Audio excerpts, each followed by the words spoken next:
प्रदेश के कद्दावर मंत्री कैबिनेट मंत्री जयवीर सिंह जी हैं। सर ये बताइए, आप चूंकि पर्यटन मंत्री हैं, कुंभ का विषय बहुत उठा। अखिलेश यादव ने कहा कि सरकार आंकड़े छुपा रही है, मृत्यु दर बड़ी तादाद में वहां हुई है, लेकिन सरकार जो गुम लोग हो गए हैं उनके आंकड़े नहीं बता रही है। इसको आप किस तरह से देखते हैं? आज कुंभ के आयोजन में अखिलेश जी की उन सब बातों को न सिर्फ झुठलाया है बल्कि साबित कर दिया कि पूरे के पूरे 45 दिन सिर्फ और सिर्फ राजनीतिक कारणों से ये सोशल मीडिया पर निगेटिविटी फैलाने का काम करते रहे। ये भी सिद्ध हो गया है कि न चाहते हुए भी जन दबाव में जन आस्था फैलाव तो उमड़ा, उसी का परिणाम था कि वहां डुबकी लगाने के लिए भी बाध्य होना पड़ा। इस महाआयोजन ने न सिर्फ हिंदुस्तान को देश और दुनिया को एक नया संदेश देने का काम किया है कि नया संदेश है कि आस्था से आर्थिकी का विकास कैसे होता है, 3.5 लाख करोड़ की राजस्व की प्राप्ति कैसे होती है, ये नया एक खोज का विषय पूरी दुनिया के सामने प्रस्तुत किया है। इस बार तमाम दुनिया भर की एजेंसी जाकर के इस बात को खोज रही है कि 66 करोड़ से ज्यादा श्रद्धालु एक निर्धारित 45 दिन में यानी 1.5 करोड़ रोजाना के दर से किस तरह सकुशल आए, कोई बलात्कार नहीं, कोई लूट नहीं, कोई डकैती नहीं, कोई अनाचार अत्याचार नहीं, किसी प्रकार की बिना किसी बड़ी घटना के श्रद्धा पूर्वक और आस्था और श्रद्धा के भाव से लोग आए, श्रद्धा की डुबकी लगा के पुण्य लाभ लेकर के सकुशल अपने गंतव्य तक वापस पहुंच गए। ये नया अभिनव प्रयोग सफल हुआ है इस महाआयोजन में और आदरणीय योगी जी को बधाइयां, जिन्होंने रात दिन लगातार आए दिन वहां जाकर के खुद एक एक घटनाक्रम पर, एक एक व्यवस्था पर, एक एक आयोजन पर पैनी नहीं रखने का काम किया, पर स्वयं निर्देश देते रहे।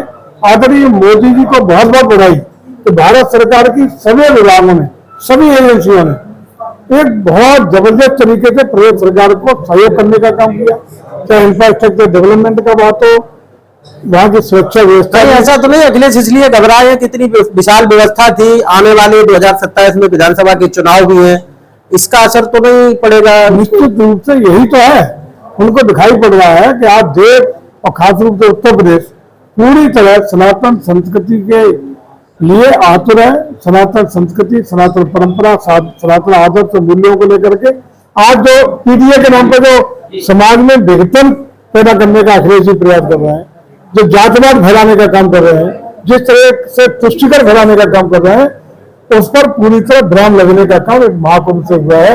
इस वजह से अखिलेश जी पूरी तरह हतोत्साहित है, बौखला। वो तो कह रहे पीडीए हमारा सफल हुआ। लोकसभा में आपने नतीजे देखे उत्तर प्रदेश में किस तरीके से समाजवादी पार्टी की सीटें बड़ी तादाद में, उसके बाद के नतीजे भी हमने देखे हैं उपचुनाव में बहुत बेहतरीन देखे, और वही नतीजे कंटिन्यू करने वाले हैं, बल्कि उसके बाद का कुंभ है। इसके बाद और बेहतरीन इवेंट भारतीय जनता पार्टी के पक्ष में आने वाले हैं। आगरा में करणी सेना और रामजीलाल सुमन के बीच विवाद बढ़ रहा है, राज्यसभा ने भी उस बात को हटा दिया है। आप क्या कहना चाहेंगे? क्या ये सांगा को लेकर जो टिप्पणी की गई है? देखिए, अगर गलती से उन्होंने कोई टिप्पणी की थी जिसको राज्यसभा से भी डिलीट करने का काम किया गया, और उसी तरह खेद प्रकट करने का काम, माफी मांगने का काम कर देना चाहिए था, और पार्टी के नाते अखिलेश जी को उस बयान को सपोर्ट नहीं करना चाहिए था। लेकिन मुझे लगता है कि जानबूझकर इस विवाद को बढ़ाने का काम समाजवादी पार्टी करने पर आमादा है। उन्हें लगता है कि हम दलित वाला कार्ड इससे खेलने का काम कर देंगे। जानबूझकर मैं समझता हूँ कि जातिवाद नहीं हो सकता, इसी नहीं हो सकता कि रामजीलाल सुमन एक सांसद है और समाजवादी पार्टी के वरिष्ठ नेता है, जो किस जाति के इससे कोई लेना देना नहीं है।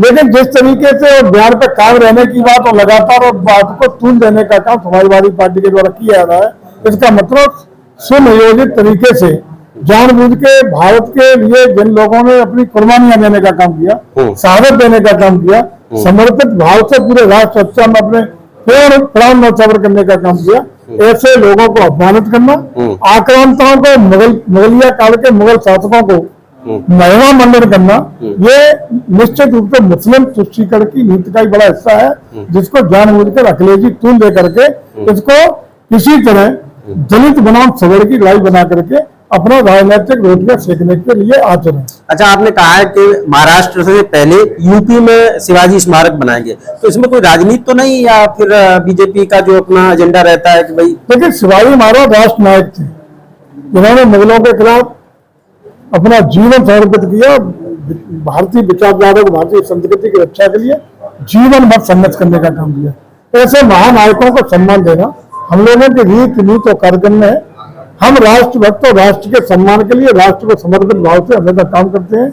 हम लोग राष्ट्र नायकों को सम्मान देने का काम करते हैं। उसी परिप्रेक्ष्य में उत्तर प्रदेश लगातार आदरणीय योगी जी के नेतृत्व में काम कर रहा है। अच्छा, संस्कृत पर्यटन मंत्रालय के माध्यम से आप ऐसा क्या करने के लिए, क्या करना चाहते हैं जो अभी तक उत्तर प्रदेश में पर्यटन विभाग ने नहीं किया? वो सब कुछ हो रहा है जो अब तक नहीं हुआ।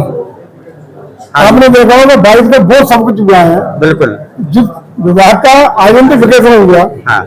जिसको लोग जान रहे हो, एक एक गांव तक हम लोगों ने भारत की संस्कृति और पर्यटन के लिए, चाहे धार्मिक पर्यटन हो, आध्यात्मिक पर्यटन हो, टूरिज्म के क्षेत्र में विभिन्न सर्किट्स में डिवाइड करते हुए उनको एक परम वैभव और ऊंचाइयों पर ले जाने का काम हो रहा है।